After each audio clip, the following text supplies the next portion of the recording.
Vote ఎప్పుడు ఇట్లా చేయలేదు స్వామి. నేను 1942లో పుట్టినా. ఇట్లా జైలు జనము ఇంత అన్యాయం హక్కులు జరగంగా చూడలే.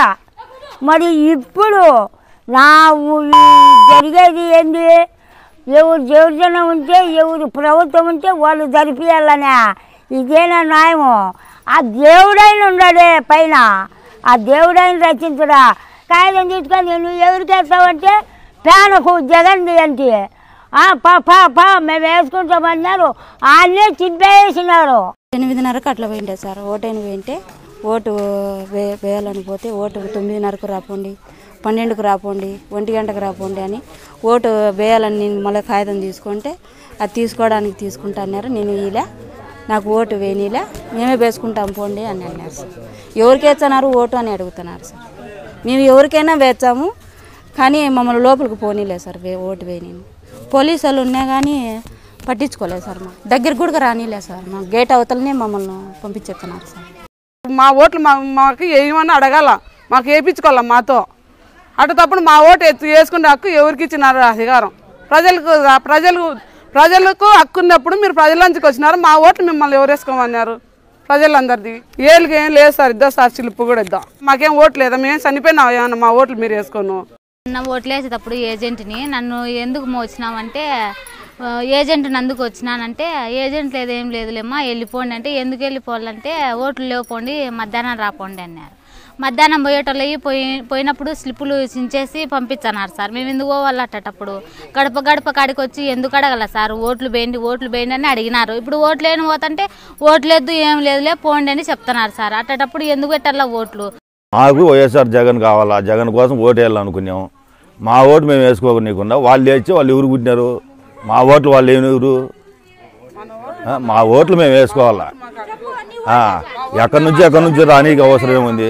వీళ్ళు దొంగధీరణంగా జగన్ మీద గెలిచలేక మొత్తం ఎక్కడెక్కడలో పిలుచుకొచ్చుకొని ఆడ కూర్చోబెట్టుకొని మా ఈ ఎరవల్లి మాదిగలలో ఎరవల్లి అర్జునవాడ ఈ ఏడుపల్లెల్లో ఎప్పుడు ఓడించుకోవాలంటే ఎవరి వల్ల కాదు. అట్లా చేయలేక దొంగధీరణంగా వేయించుకోలేక ఓట్లు దొంగనాడుకుని పిలుచుకొచ్చుకొని వేయించుకున్నారు ఓట్లు. ఓటు అన్నారు. ఇళ్ళకాడికి వచ్చి అడిగినారు. గెలుపు అన్నారు. బూత్ ఎక్కడుంది? ఎవరు బూత్ చూసినారు? మమ్మల్ని బూత్ కాడికి అనుకుని రానిచ్చినారా? మేము బూత్ మొక్కను చూసినామా? వాళ్ళు లాటరీ తీసుకొడతాడు 10 దాకా 75 ఏళ్ళు వయసు నాకు. మాకన్నా ఇప్పుడు నడచలేకుండా నా స్లిప్పులు నా దగ్గర ఉన్నాయి. గెలుపు అన్నారు. ఎవరు ఓటు వేసినారు? గెలిచినారు. చూసుకోండి.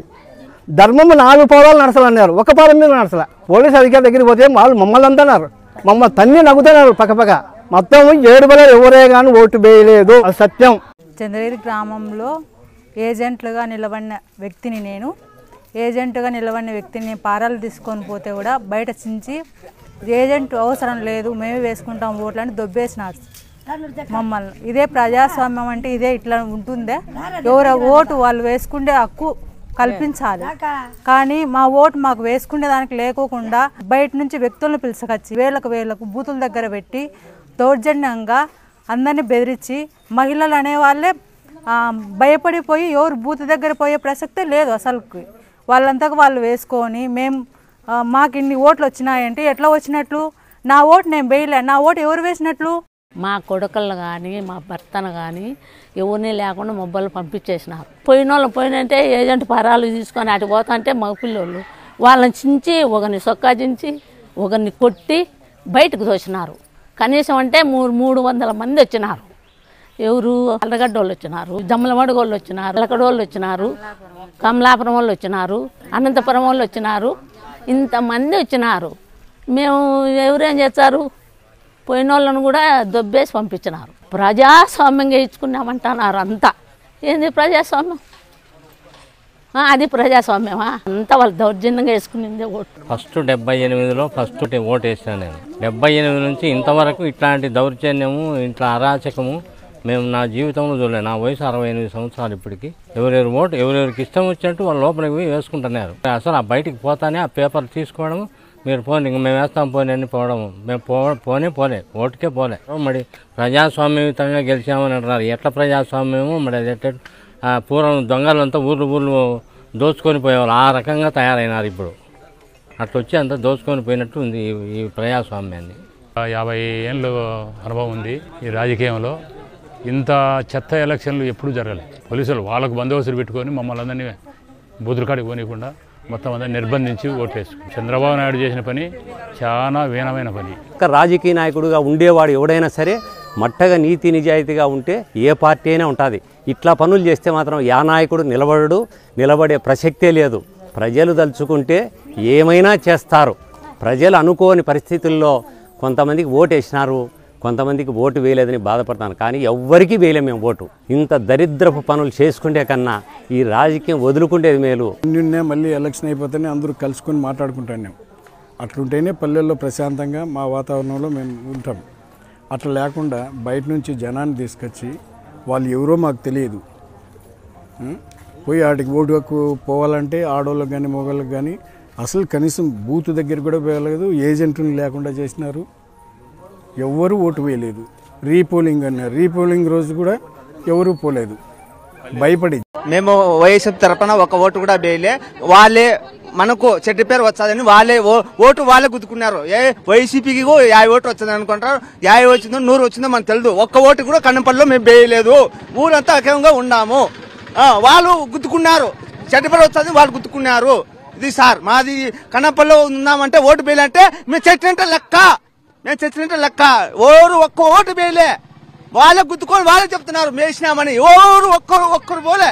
ఊరంతా ఉన్నా మేము వాళ్ళే చేసి డ్రామాలు చేసింది వాళ్ళే, రౌడితనం చేసింది వాళ్ళే.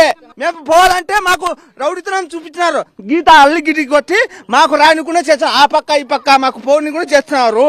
ఇది మాకు రక్తం ఉడుకుతుంది. మాకు కావాలా, మా ఓటు మాకు కావాలా. టీడీపీ వాళ్ళు మూకలు వచ్చి మా ఊరికైతే సర్వనాశనం చేసినారు. మీ ప్రభుత్వ పరిపాలన సక్రమంగా గన ఉంటే ప్రజలు మీకు ఓటు ఏంటికి వేయరు? అది మీ మనస్సాక్షికి అడగండి. 40 సంవత్సరాల ఎక్స్పీరియన్స్, 4 సార్లు ముఖ్యమంత్రి. నీకు కొంచెమన్నా ఇంకిది జ్ఞానంతో లేకుంటే ఇట్లా చేస్తే ఎట్లా అని ప్రజాస్వామ్యంలో ఉండామా లేకుంటే రాక్షస రాజ్యంలో ఉండామా? గతం ఎట్లుండేది ఏం కథ అనేది గుర్తుపెట్టుకోవాలి. బయట వాళ్ళకు మా పంచాయతీలో ఏం పని ఉంటుంది? అసలు బీటెక్ అన్న కేసులో ఓటు హక్కు మా ఊర్లో లేదు. అసలు ఆయన సింహాద్రిపురం మనిషి.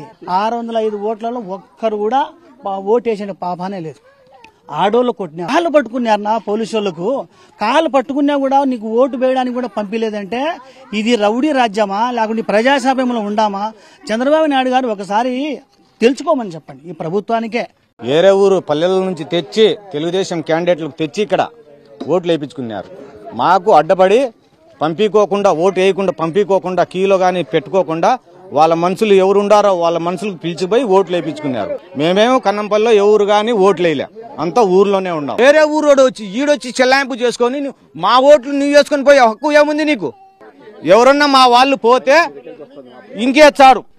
ఇంకేసి ఇంకేం చేసినా కదా బయటికి నూకినారు. ఇద్దరికి కానీ కొట్టినారు. కంపల్సరీ ఇద్దరికి కానీ లోపల కొట్టినారు. అప్పటి నుంచి మా ఊరోళ్ళు భయపడి ఎవరు పోలే. పోతే ఆడ రౌడీలా కాసుకున్నారు. పక్క మొబ్బజింతల పల్లెలు, తుమ్మల పల్లెలు, యాలపల్లోళ్ళు, తర్వాత కొటాలోళ్ళు, జమ్మల మడగోళ్ళు వాళ్ళు వచ్చినారు. 6 మంది పోతా అంటే వాళ్ళు అడ్డబడిరి. ఈడే మారమ్మ గుడికి దగ్గర బూత్ దగ్గర పోయినా. బూత్ దగ్గర పోతే పోలీసులు అడ్డబడతానే మీరు ఇంటికి అడ్డబడతారయ్యా, నా కొడుకు వాళ్ళకి కొట్టలేక కాలు పట్టుకున్నాడు. ఏం పేరు అంటే నా పేరు చక్రవర్తి అన్నాడు. చక్రవర్తి నీకు తెలియదా, సినిమా అయిపోయింది, నీకు పోయి లాభం లేదు అన్నారు. 2వ దఫా పోయినాం. అప్పుడు అదే మాట, సినిమా అయిపోయింది చక్రవర్తి, మీరు పోండి అని సలహా చెప్తారు. వాడు ఒక్క ఓటు వేలే మా ఊరోళ్ళు, వాళ్ళే వచ్చి వేసుకున్నారు. 50 మంది లేడీస్ పోయాము. అక్కడ మాకు ఎంతమంది అంటే 50 మంది 60-70 మంది పోలీసు వాళ్ళు అడ్డుకున్నారు. బూత్ లోపలికి మాకు పోనీయలేదు. పోనీయక కాక ఎందుకు వచ్చారే మీరు అని ఏయితోనే మాట్లాడిండు సార్. అప్పుడు మాకు బాగా కోపం వచ్చింటే మళ్ళీ వాళ్ళు లేడీస్ పోలీసు వాళ్ళకి పిలిపించుకున్నారు. లేడీస్ పోలీస్ తోటి మాకు ఇళ్ల వరకు తరిమి కొట్టిపించారు సార్. మాకు ఎవ్వరికి బూత్ వరకు పోనీయలేదు, ఓటు వేయనీయలేదు. అసహ్యంగా తిట్టారు. మా ఓటు మాకు కావాలి, మా ఓటు మాకు ఇవ్వమని అడుగుతున్నాం. మేము ఓటు వేయకపోతే మేము సచ్చిన దాంట్లో లెక్క. మేము బతికే ఉన్నాం, మా ఓటు మాకు కావాలి. ఓటు దగ్గరకని పోయినాము. చుట్టూ మా ఊరు చుట్టూ పోలీసులు ఉన్నారు, కాపలా ఉన్నారు. ఏజెంట్లు లేని వాళ్ళు ఎట్లా ఓట్లు వేసుకున్నారు అర్థం కాలేదు. టీడీపీ వాళ్ళు ఏజెంట్లు ఉన్నారు.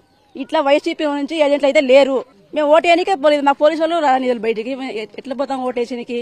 వేరేది అలాంటి చెత్త ఓట్లు, ఇట్లా చెత్త ఎన్నికలు ఎన్నడూ మేము చూడలేదు. పోలింగ్ బూత్ దగ్గర పోతే పోలీసు వాళ్ళు అయిపోయిందమ్మా పోండి, ఇంకా ఇప్పుడు మీకు ఏం పనింది అంటున్నారు. 2 సూర్లు పోయినా కూడా మాకు చర్చ వరకు తరుముకుంటూ వచ్చినారు వాళ్ళు. మా ఓటు మాకు కావాలి ఖచ్చితంగా.